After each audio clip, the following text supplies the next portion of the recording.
Hello po, good morning. Ah, good morning. Good morning. Amen. Kumusta po ang buong linggo po natin? Alam ko yung mga staff tsaka si Pastor Jeremiah napagod this week. Dami po nating event, nagsimula po nung Wednesday hanggang Friday and Sunday na. Bilis po ng panahon. And we praise God sa mga natapos po na event. Tapos na po yung college and we just need to pray for the enrollments. Sana po ay marami po ang mag-enroll. Magsuko po ng kanilang buhay at magpagamit po sa Panginoon in the full-time ministry. Okay lang po ba kayo? Sige po, tayo po ay magsimula na. Let's all stand please and let's open our Bible. Basahin po natin yung Titus. Open our Bible to the book of Titus. Titus, Philemon. Chapter 3, basahin po natin yung verse 4 and verse 5 lamang po. Titus chapter 3, verse 4 and verse 5.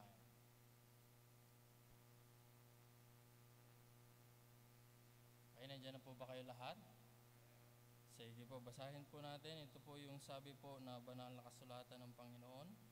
But after that, the kindness and love of God our Savior toward man appeared, not by works of righteousness which we have done, but according to His mercy, He saved us by the washing of regeneration and renewing of the Holy Ghost. Tayo po ay manalangin.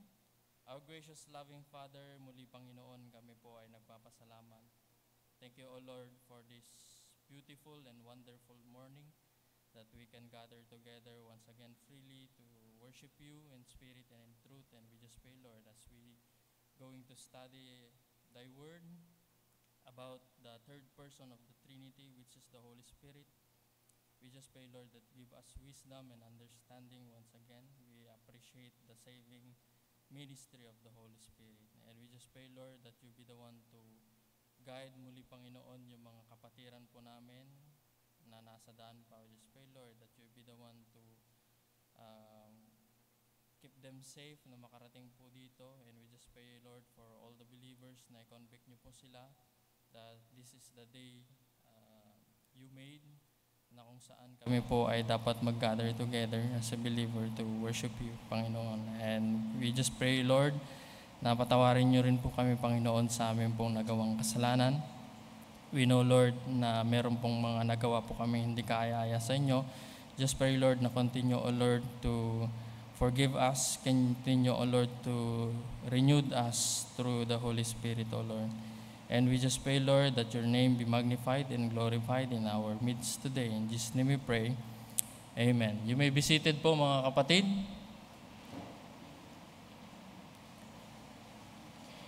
Last week, recap lang po tayo ng konti. Last week, we are talking about still the Holy Spirit, the indwelling of the Holy Spirit. We saw last week that the Holy Spirit is different po yung work po niya sa Old Testament, which is yung Holy Spirit is just an abiding spirit in the Old Testament, hindi po indwelling. Abiding presence at nandun lamang po yung banal na Espiritu in some purposes. Kaya nandun yung Espiritu sa mga believers during that time. However, in our present time, mga kapatid, the Holy Spirit is now indwelt. Not only to a certain individual believers, but all the believers ay nagdudwell po yung banal na Espiritu. At ibig sabihin po niyan, mga kapatid, ang banal na Spirit po ay nasa atin, kasama po natin, and the Holy Spirit will never be depart from us as a believer. Unlike sa Old Testament, after na ma-accomplish yung ministry na dapat or purposes ng Panginoon, umaalis din po ang banal na Espiritu. Nakita po natin yan. And the other thing na na-discuss po natin last week is the Holy Spirit seals. Talking about the eternal security. Di po ba napag-aralan po natin at the moment na you believe and trusted in the Lord Jesus Christ, automatic po yan that the Holy Spirit dwells in the believers. And dwells in the believers. And also we can see that the sealing of the Holy Spirit, this security of the believer is the work of God. Kaya ang salvation po natin ay hindi po nawawala because this is a work of God. God sent His Son, the Lord Jesus Christ, is the one who lived perfectly and died for our sin, and the Holy Spirit now is the one who regenerate that believers. Gawain po ng Diyos yun, yung pagliligtas. That's why, kung kaligtasan po natin is by good works, we will going to fail. Mawawala po yung salvation po natin because every time we fail. Tama po, nagkakasala po tayo. But we praise God because our salvation is the work of God. Amen? And nakita po natin that the sealing of the Holy Spirit is the proof of ownership and also the proof of purchase. Okay? Yung banal na Espiritu po ay grace pa rin ng Panginoon, binigay sa atin. That's why the Holy Spirit is the gift come from God. The Holy Spirit is our down payment. The Holy Spirit is pledges na binigay po sa atin. Just like the word earnest na makikita po natin sa salita ng Panginoon. And also the sealing of the Holy Spirit, we can see that the believers with eternal security, yung sealing na pinag-aralan po natin last time, not only yung pinag-aralan po natin na earnest, which is the down payment and the pledges, yung sealing naman po is talking about security, guarded and protected, and property. Tayo po ay pagmamay-ari na ng Panginoon. Kaya hindi po nawawala yung salvation po natin. Now, this time naman po, we are going to talk about the two last dun po sa saving ministry ng Banal na Espiritu. Number 1 po dyan is the Holy Spirit renews. Yung nabasa po natin kanina sa Titus chapter 3, yung word po na regeneration, we talk about last time, tinuro po ni Brother Rubens, talking about yung two word po doon, yung Genesis parang sinilang muli, di ba? Born again, yan yung word po dyan, regeneration, yung pinag-aralan po natin last time. At yung word po dyan nakalagay din po is renewing of the Holy Ghost. Renewed, pinag-aralan po natin last time is talking about literally new again, bago muli. Yan yung ginagawa po ng Banal na Espiritu. At yung word po dito na renew is maaring may dalawang meaning dito na may imply po dito. Una is initial act of conversion. Pangalawa is a continual renewing by the Spirit throughout the life of the believers. We know when we believe in the Lord Jesus Christ, automatic po yan. Tayo na ngayon ay new creation. Kaya sinabi po dun sa 2 Corinthians chapter 5 verse 17, therefore if any man be in Christ, he is a new creature. All things are passed away, behold, all things become new. Bago na kaagad po yun. However, makikita din po natin dito yung continual, tuloy-tuloy na pagre-renew ng Banal na Espiritu po sa buhay po natin. Habang tayo po ay nabubuhay, nandyan po yung continual renewing ng Holy Spirit po sa atin. Kaya nga sinasabi po natin, when you become a Christian, ikaw na ngayon ay binago ng Panginoon. Di po ba? Naririnig niyo yung word po na yan? Binago ka ng Panginoon, meron ka na ngayon buhay na makikita na bago sa'yo. Meron pong changes. Kaya hindi po tayo naniniwala na sinasabi ng iba, yes, ako ay ligtas, pero kung titignan yung buhay mo, there is no changes at all. Iyan ang problema. Kasi sinasabi nila, yes, our salvation cannot be lost. However, the Bible is also clear na sinabi po doon, sabi ni Apostle Paul, shall we continue in sin that grace may abound? Sabi po ni Apostle Paul, God forbid. So dapat as Christian, ay meron pong makita ng pagbabago po sa kanyang buhay. Kaya lang kung minsan, nagiging problema din po yan ng mga church kids. Di ba? Kasi there is no an abrupt na changes sa kanilang buhay na makikita mo, unlike dun sa mga may mga vices. Nakikita mo dati umiinom, naninigarilyo, tapos nung naging Kristiyano na automatic yan, na tinanggal na yung mga vices niya. However, those kids na lumago sa simbahan, bata pa lang hanggang paglaki na, kuminsan hindi nila nakikita yon.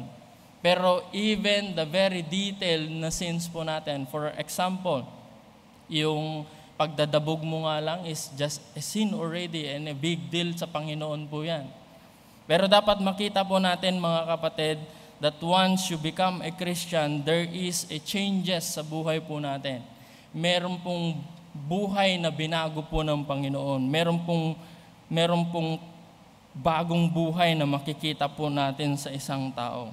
Tinatawag po nila dyan yung life-changing, yung buhay na binago ng Panginoon. And that is the problem sometimes of Christian. Alam po ninyo, marami po ang mga tao na hindi po tumatanggap sa Panginoon dahil po nakikita po nila. Alam nyo, sasabihin nila, ay, laging nag-church yan sa Baptist Bible Church, pero yung ugali niya parang ugali ng demonyo. Diba? Parang ang hindi ma-convince na talaga yung buhay ng isang Kristiyano ay talagang binago ng Panginoon. Kasi as the word sees you, tinitignan po nila, you are not changed person. However, if the people, you witness them the gospel and they can see the changes in your life, they will be, tawag po niyan, parang maniniwala po sila na talagang ikaw po ay binago po ng Panginoon. Now, we can see here that the Holy Spirit renew inward transformation. Meron po yung inward transformation. Sabi po dito, the Holy Spirit that is in us will put the power and wisdom of God in work in your heart on a daily basis. Nandyan yung work ng power ng banal na Espiritu po sa atin na merong transformation inwardly. And also, merong transformation, yung transformation ng inward po yan is meron pong manifestation outside.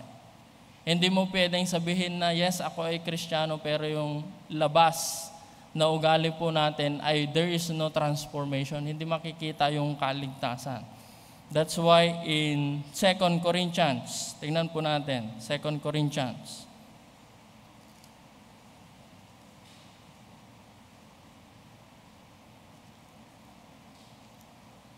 In 2 Corinthians chapter 4, verse 16. Yung context po dito is talking about those people na nag-work sa ministry, and one of that is apostle po.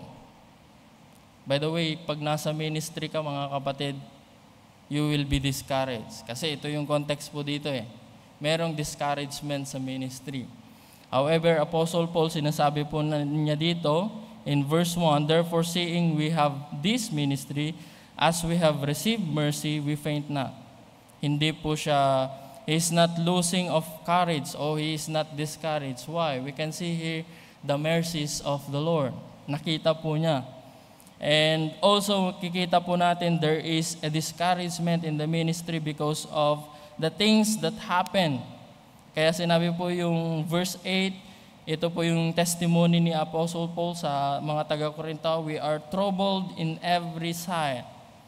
Sinabi din po niya, there is a perplex, there is a persecution. Pero sinasabi na Apostle Paul, even there is a trouble, and yet we are not distressed. We are not crushed, we are not pressed down. Even there is a perplexing, but we are not despaired. Persecution, pero hindi napoforsake ng Panginoon at hindi sila na-destroy. So we can see here na wala pong mawawala yung discouragements because Apostle Paul is looking to the mercies of the Lord. And in verse 14, makikita din po natin, there is a hope of resurrection. And in verse 15, makikita po natin yung grace ng Panginoon. And verse 16, kaya sinabi po ni Apostle Paul dito, "For which cause we faint not, but through our outward man perish, yet the inward man is renewed day by day." Araw-araw po yan. It's a new every day. At gawa po yan ng banal na Espiritu. That's why there is a continual renewing of the Holy Spirit. Ang buhay po natin, automatic po yan. There is an inward transformation, and every day, the Holy Spirit is the one who is renewing our life. Ang banal na Espiritu lamang po ang may kayang gawin po yan.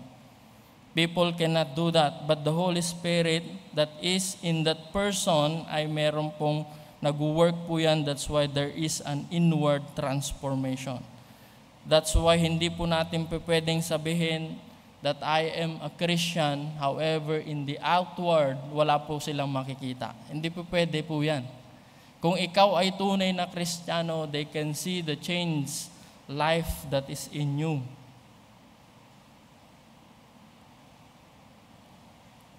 Pero ang problema, mga kapatid, yun nga yung problema. We are sometimes saying that we are Christian, pero hindi po nakikita po yung buhay po natin. Tingnan nyo po yung opposite po nito in Matthew chapter 7 verse 15. At dapat hindi po tayo ganito. Matthew 7 verse 15. Sabi po dito, "Beware of false prophet, which come to you in sheep clothing, but inwardly they are ravening wolves." In the outward appearance, makikita po natin, they are just like a sheep. In the opposite side, di po ba? Pagka kaharap mo, pagkausap mong bait-bait, pero pag nakatalikod ka na, sinasaksak ka na pala sa likod. Dapat hindi po ganun, mga kapatid. If you are a Christian, automatic po yan. In outward, there is a manifestation. In the other side naman, mamamanifest ka pero hindi naman tunay na Kristiyano. Kaya tinutukoy po dito, dapat there is an inward transformation and there is an outward manifestation. Kaya isa sa mga sinabi din po ng Panginoon sa mga Pharisees, once again, in Matthew chapter 23, verse 27. Sabi po dito, "Woe unto you, scribe and Pharisees, hypocrites, for ye are like unto white sepulchres, which indeed appear beautiful outward, but are within full of dead men's bones, and of all uncleanness." So ano po yung makikita po natin pag pumunta po tayong sementeryo? Ang ganda po ng ano ba tawag po sa Tagalog yun? Puntod ba? Ang tawag? Kahit nga yung kabaong, ang ganda, di ba? Ang puntod, ang ganda. And I attended po several times kay Pastor Dennis. Ang ganda ng mga ngayon, mga puntod. May bahay, parang ginawang bahay na, tapos may aircon niya. Ang ganda. E dito sinasabi ng Panginoon, yes, it is beautiful outside, pero pag tinignan po ninyo, doon sa mga kabaong o doon sa pinaghihimlayan, punong-puno yan ng buto. Punong-puno yan ng flesh na it's rotten flesh. Dapat po tayo, mga kapatid, hindi po tayo ganon. Maganda po tayo in the outside, pero in the inside, hindi maganda. As Christian po, mga kapatid, what is inside, ganun din po sana makita sa natin in the outside. Kung minsan din sa church, maayos ka sa church, pero pagdating sa work, hindi rin maayos ang testimony. Hindi po tayo sana yung kameleon na Kristiyano. O hindi po sana tayo nagsusuot ng maraming mask. Yung mask na yon is, isusuot mo yung mask na yon in different occasion. No. As Christian, mga kapatid, Christ should be seen in our life, anywhere, anytime. Dapat ganun po tayo. There is an inward transformation and outward manifestation. Tingnan po ninyo sa Galatians. Galatians chapter 5.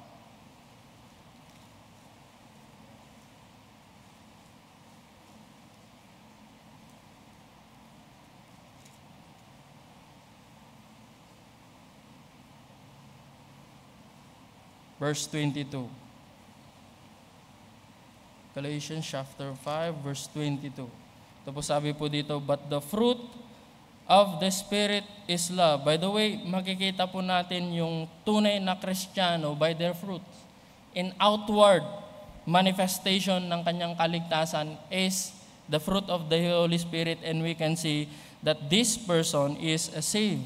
Sabi po dito, but the fruit of the Spirit is love, joy, peace, long-suffering, gentleness, goodness, faith, meekness, temperance. Against such there is no law. Makikita po natin yung fruit of the Holy Spirit. Kasi nasa atin na yung banal na Espiritu.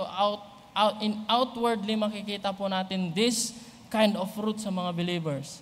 Impossible na kung ikaw ay ligtas, wala kang makitaan nito. The fruit of the Holy Spirit. Imposible po mga kapatid, because that is the work of the Spirit sa atin. Makikita po yung pag-ibig. There is a love, there is a joy, there is a peace, there is a long-suffering, gentleness, goodness, faith, meekness, temperance. Dapat makikitaan po yan sa Kristiyano. Again, makikita po natin bilang isang Kristiyano, there is an inward transformation.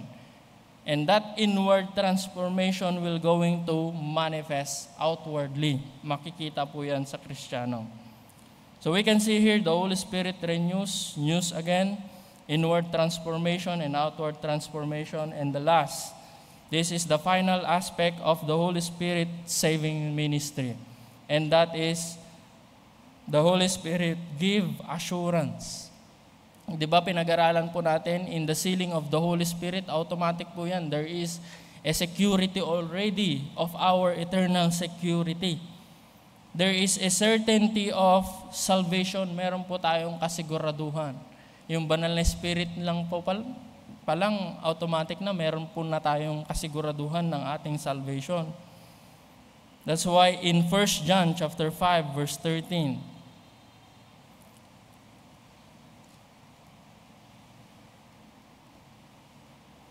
this is the reason why John wrote this letter. Verse 13, sabi po dito, these things have I written unto you that believe on the name of the Lord, of the Son of God, that ye may know. We know it. That ye have eternal life, and that ye may believe on the name of the Son of God. Kasiguraduhan. We are certain that we are saved because we know it from the Word of God. And we can see also sa sinabi po ng salita ng Panginoon, the Holy Spirit beareth with our spirit. Meron po tayong kasiguraduhan. Pag wala po tayong kasiguraduhan po mga kapatid, there is no joy. That's why in this letter, 1 John chapter 1, sinabi din po niya, verse 4, and these things write we unto you, that your joy may be full. Once you are certain that you are saved, there is a joy. Tama po ba? Kung wala kang kasiguraduhan, wala pong peace, wala pong joy. Sa bangko po, pag nagbabangko po kayo, meron po bang kasiguraduhan sa bangko that your money will be kept safe? Kahit may lock po yan. You still remember yung nahack po yung BPI? There is no certainty yung pera po natin sa bank. Ang buhay po natin dito sa mundo po, there is no certainty. Tama po? The people that you love, sometimes they fail. There is no certainty. But the love of God, there is a certainty, and there is a certainty of our salvation. Merong kasiguraduhan. And because of that certainty of our salvation, there is a full joy. Meron po tayong kaligayahan. Whatever happen po mga kapatid, yung salvation po natin can never be lost. Dahil ang salvation po natin is the work of God, He Himself. Meron po tayong security, meron po tayong eternal and unchanging na salvation na meron po tayo na binigay ng Panginoon. And we praise God for that. Another thing, certainty of acceptance, pagtanggap, kasiguraduhan na tayo po ay tinanggap ng Panginoon. Kung titingnan po natin, yung buhay po natin hindi po katanggap-tanggap talaga sa Panginoon. Tama po? Bago tayo naligtas, makita po natin that we are sinners before God. Hindi po talaga tayo katanggap-tanggap po sa Panginoon. Because according to the Word of God, we are all sinners before God. At ayaw po ng Panginoon yung sin. At abomination po yung pagtingin ng Panginoon sa sin na meron po tayo. Matatanggap ba tayo sa Panginoon? There is no certainty of acceptance sa Panginoon because we are all sinners before God. But we praise God. We have the Lord Jesus Christ. Amen? He gave His Son, and the Son lived a perfect life and died for our sin. And we praise God for that. Just believe in the Lord Jesus Christ and that's it. Ang simple po ng salvation po, no? Pero hindi po simple sa Panginoon. It is a very pricely sa Panginoon. Pero sa atin is just a priceless. Kung titignan po natin yung buhay po natin bago tayo naligtas and now we are saved, is still hindi po tayo katanggap-tanggap sa Panginoon. Kung titignan po natin yung sarili po natin, pero we praise God because we are accepted to God because of what the Father has done, the Son has done, and the Holy Spirit has done. That's why in 2 Corinthians, punta tayo sa 2 Corinthians.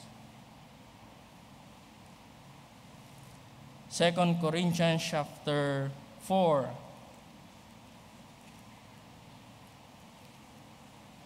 Verse 7.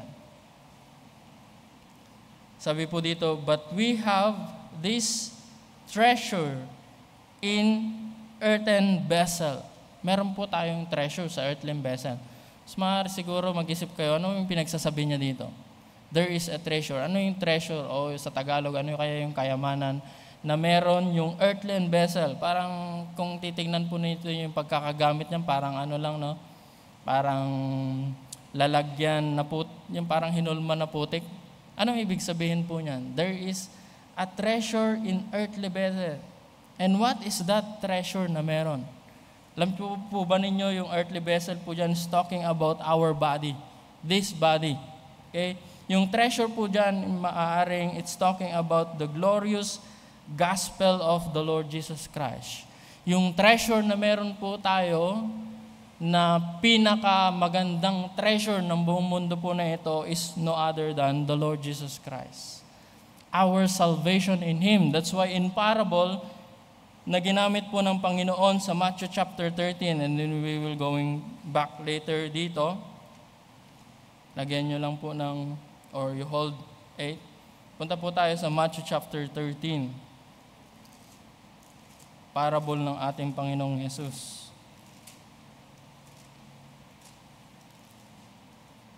Verse 46. Or start po tayo ng 44 kasi dalawa po ito. Same lang po ng sinasabi po dyan.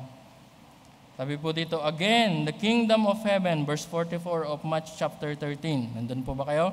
Sabi po dito, again, the kingdom of heaven is like unto a treasure hid in a field, then which when a man had found, hid in the field, when a man had found, he hid it, and for joy therefore goeth and selleth all that he hath, and buyeth that field. And in verse 45, again, the kingdom of heaven is like unto a merchant of man, seeking godly pearl, who, when he had found one pearl of great price, went and sold all that he had, and brought it. Ano po yung makikita po natin mga kapatid dito mga kapatid? Yung incomparable value of the kingdom of God, the incomparable value ng salvation, the incomparable value po ng ating pong Panginoong Yesus. Siya po yung pinaka-valuable things na meron po dito sa mundo. Minsan naiisip po natin, golds, money, those are valuable things. Those are the valuable na meron po dapat na ipopossess ng tao, but that is not the most valuable na meron po ang isang tao. The most valuable na meron dapat ang isang tao is si Kristo. Salvation, yan po yung pinakamahalaga sa lahat sa Tagalog. Pero kung minsan mga kapatid, ang tao po dito sa mundo hindi po nakikita yan na mahalaga. Mahalaga si Kristo, mahalaga ang kaligtasan, mahalaga ang paglilingkod sa Panginoon. Hindi po nakikita ng mundo po yan. Pero sana naman as Christian, dapat makita po natin. Priority po natin ang Panginoon. Kung minsan nakakalimutan po natin na pinakamahalaga sa lahat ng bagay dito sa mundo is ang Panginoong Jesus. Kung minsan nag-google po natin yung ating time sa buhay po dito sa mundo, not in the ministry. Nakakalimutan po natin yan. And it's sad to say. Kung ano man yung treasure na pinapangarap mo, yung treasure po sana is treasure in heaven, not in this earth.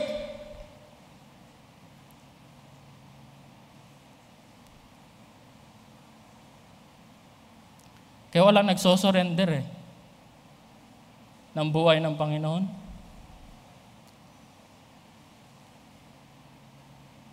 Because they failed to see this. This is the most precious thing. Jesus Christ.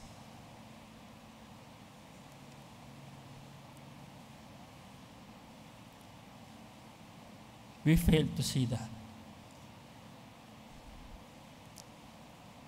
Tingnan nyo dito sa church po natin. Diba? Yes, you will be great in your profession. How about the work of the ministry?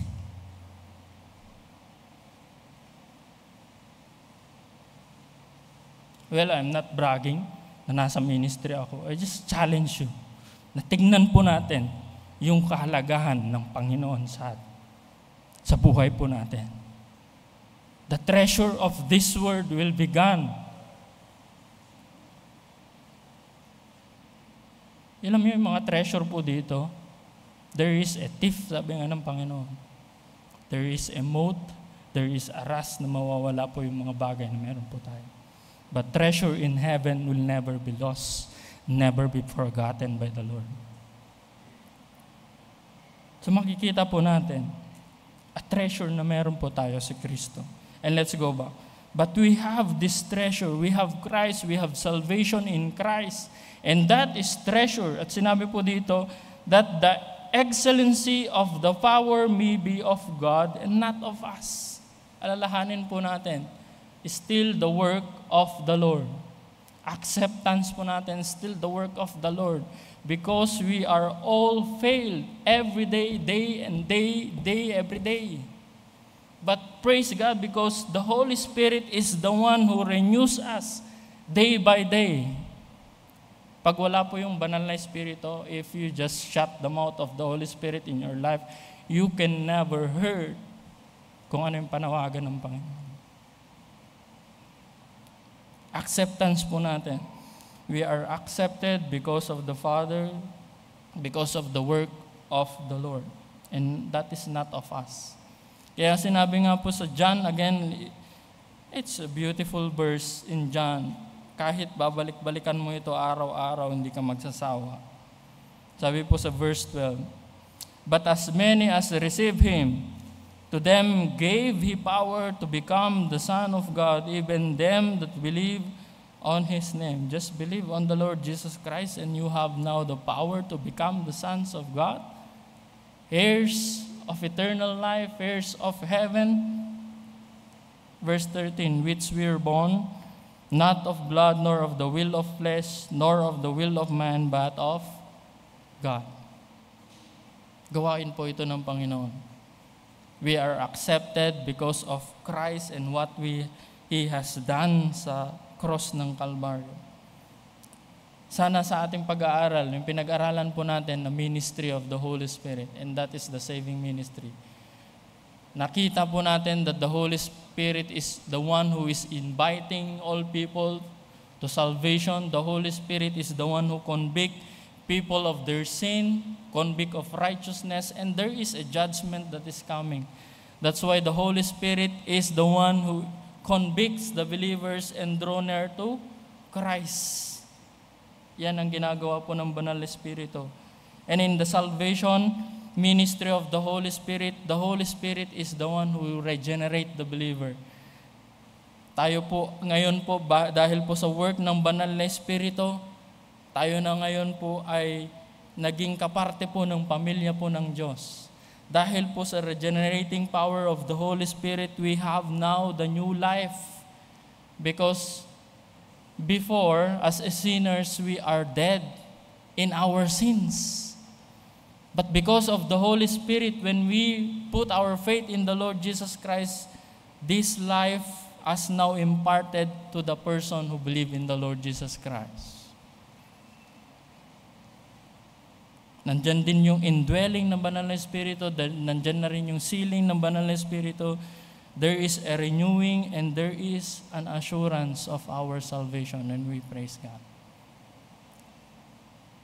Not only that the ministry of the Holy Spirit is in salvation, saving ministry, but also sa pangalawa, dito na po tayo sa sanctifying ministry. Sabi po nila, nag-stop na yung work ng Banal na Espiritu nung ikaw ay niligtas, no. The Holy Spirit will going to stay sa atin hanggang tayo po ay mamatay, hanggang po tayo nasa Panginoon na. The Holy Spirit doesn't stop working po mga kapatid. Nag-work po yan continually every moment of our life in transforming us into the image of Jesus Christ. Patuloy po yan, patuloy na nag-work sa Kristiyano. In Romans chapter 8, predestinate po tayo ng Panginoon sa bagay po na ito. In Romans chapter 8, verse 29. Sabi po dito, for whom He did foreknow. Alam ng Panginoon yan. Ang mga mangyayari pa lang, God knows it. He also did predestinate. Ano po yung dinedestine ng Panginoon? Ano po yung dapat nakahantungan ng isang Kristiyano? To be conformed to the image of His Son. Kaya hindi po pwedeng sabihin na ligtas ako, gagawa ko ng kasalanan, okay lang, ligtas naman ako. Walang makitaan na changes sa life niya. Hindi po pwede yung ganun.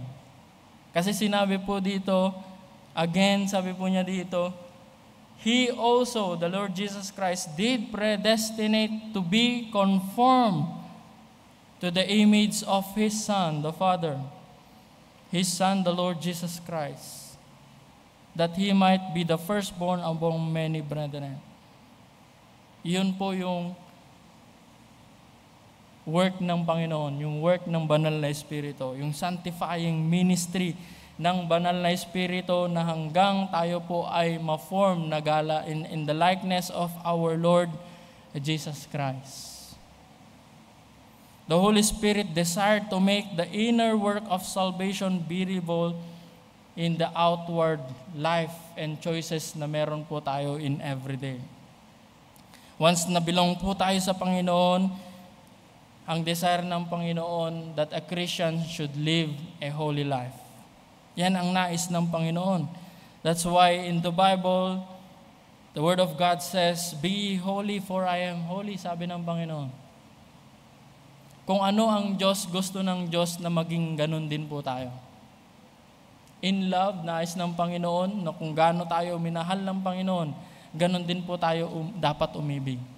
In grace, how gracious our God is, nais ng Panginoon na maging gracious din po tayo. Comfort ng Panginoon in 1 Corinthians or in 2 Corinthians chapter 1, comforter ang Panginoon. Gusto din po tayo maging comforter ng Panginoon.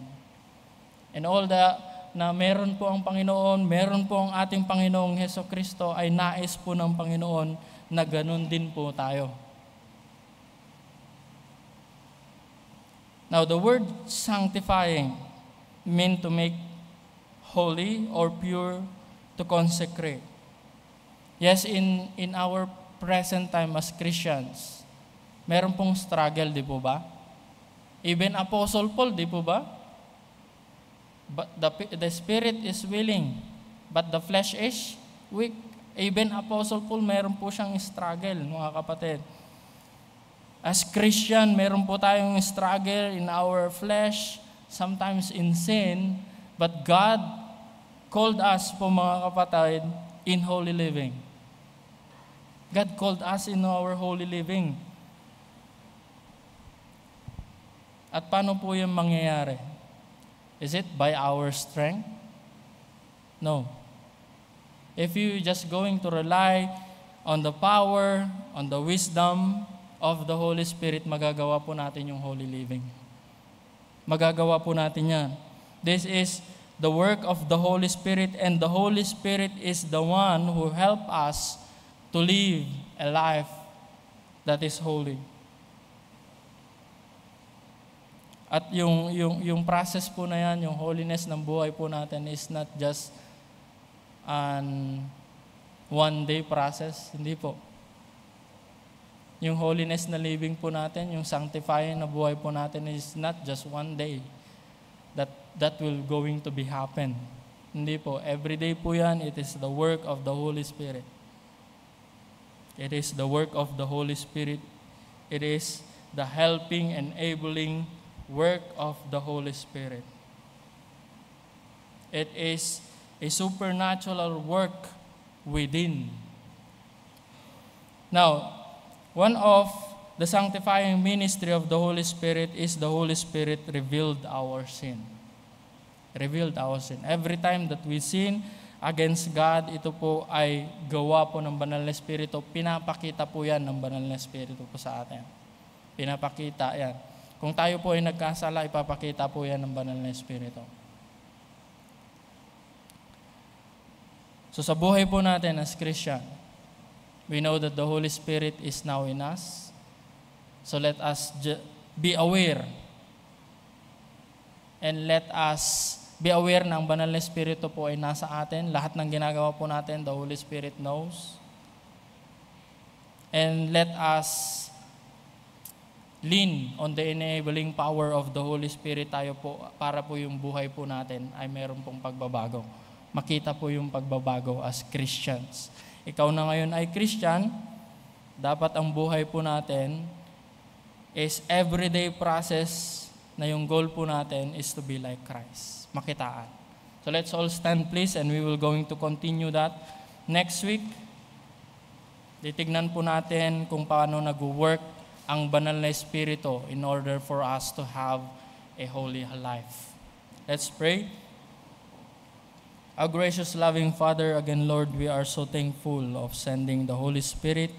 The Holy Spirit is the one who invites, the one who convicts us of our sin. We see that we are sinners and you are holy, and we cannot